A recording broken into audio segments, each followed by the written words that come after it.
اور پھر دن رات تعریفیں کرتے نہیں تھکتے۔ کاش ہم اتنی تعریف اللہ رسول کی کر لیتے، ہماری مغفرت ہو جاتی، ذریعہ نجات بن جاتا ہمارے لیے۔ جتنی تعریفوں کے پل ہم ان حرام خوروں کے لیے باندھتے ہیں، اور شاید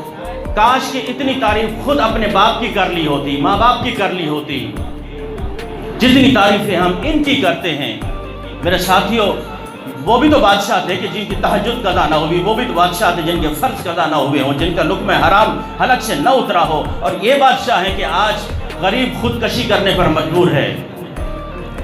اس کا لقمہ حلال کا وہ بھی چھین لیا گیا ہے۔ اور پھر میرے ساتھیوں، کئیوں کی عزتیں لٹ چکی ہیں، مائیں بہنیں جن کی عزتیں محفوظ نہیں ہیں، لیکن اس کے باوجود جب بات آتی ہے لیڈر کی تو پھر زندہ باد کے نعرے ایسے لگتے ہیں جیسے لگ رہا ہو کہ ابھی نبوت کی ولایت پر درجے پر فائز کر دیں گے، اور ایسا ہوا ہے۔ لوگوں نے ایسی مثالیں دی ہیں، نبی سے جا کے ملایا ہے اپنے لیڈر کو، اپنے قائد کو نبی سے جا کے ملایا ہے۔ کچھ تو گریبان میں جھانکتے،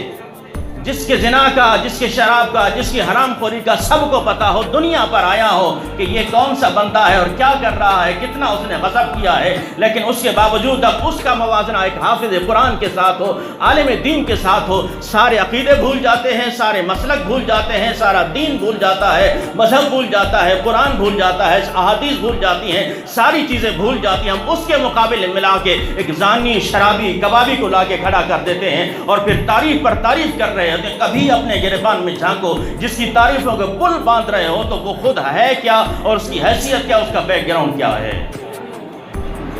کبھی نہ اپنی حیثیت دیکھی، نہ جس کے بارے میں بول رہے ہو نہ اس کی حیثیت دیکھی۔